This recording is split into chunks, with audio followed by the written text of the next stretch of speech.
In the second major Republican presidential debate held in California, the top candidates clashed in a contest overshadowed by the looming presence of former President Donald Trump, who continued to dominate the polls. While the candidates did delve into policy differences, it was the personal attacks that garnered the most attention in a fiery debate. Here are the key takeaways from Wednesday's debate. Haley and Ramaswamy in the spotlight again. Former South Carolina Governor Nikki Haley and entrepreneur commentator Vivek Ramaswamy, who had prominent positions in the previous debate, once again found themselves in the limelight. This prominence was partly due to their relatively high polling numbers compared to other candidates, although all three lagged behind Trump. Florida Governor Ron DeSantis, currently the second highest polling candidate, occupied the center stage, flanked by Haley and Ramaswamy. The debate featured several heated exchanges, both on policy matters and personal attacks, as seven candidates frequently talked over each other. Moderators from Fox News, Fox Business, and Univision intervened to restore order. At one point, Haley criticized Ramaswamy's recent participation on TikTok, a platform he had criticized, by saying, "TikTok is one of the most dangerous social media apps that we could have.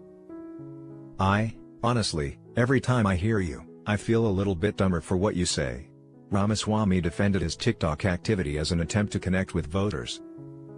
However, he emphasized the need for substantive policy discussions within the Republican Party instead of personal insults.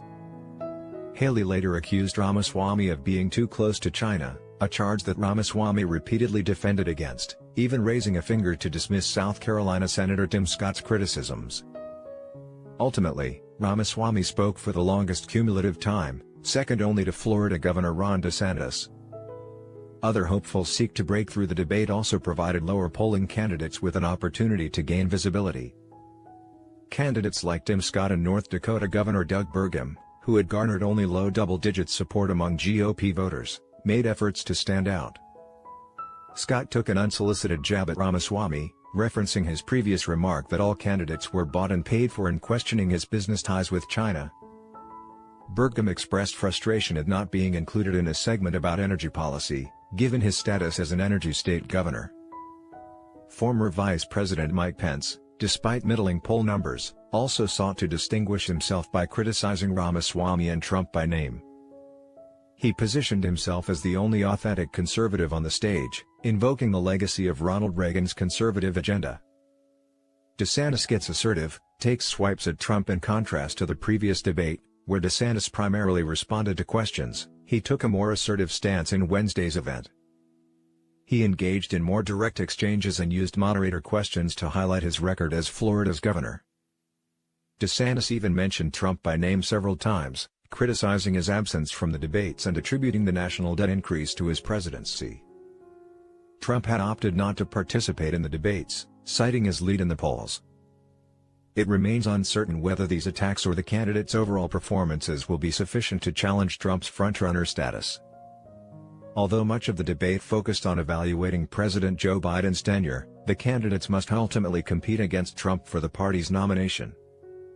GOP strategist Alex Conant noted that while Democrats might panic if any of the candidates secured the nomination, the debate did not fundamentally alter the trajectory of a potential Biden versus.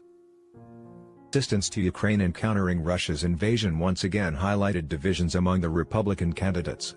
Ukraine remains a divisive issue, the topic of U.S.-Trump rematch.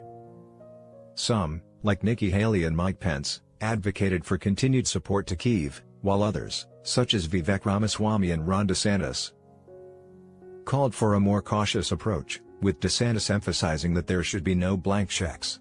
This debate mirrored the division in Congress, where establishment Republicans favored further aid, while hardliners pushed for allocating funds to enhance border security.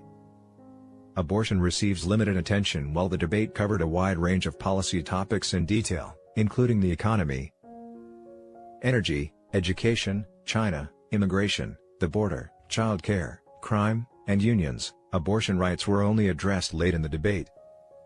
Moderators noted that several state referendums to restrict abortion access had failed since Roe v. Supreme Court. Wade was overturned by the U.S. The candidates largely aligned with conservative views on abortion, with differences primarily concerning specific tactics and solutions. Florida Governor Ron DeSantis highlighted his implementation of a 6-week abortion ban in Florida and criticized Trump for attributing Republican midterm losses to abortion opponents. He pledged to support a 15-week abortion ban if elected president. In summary, the second Republican presidential debate featured intense personal clashes, divisive positions on Ukraine, and limited discussion of abortion rights, all while former President Trump's dominance in the polls continued to cast a shadow over the proceedings. Candidates, both frontrunners and those polling lower, sought opportunities to distinguish themselves and gain momentum in the race for the party's nomination.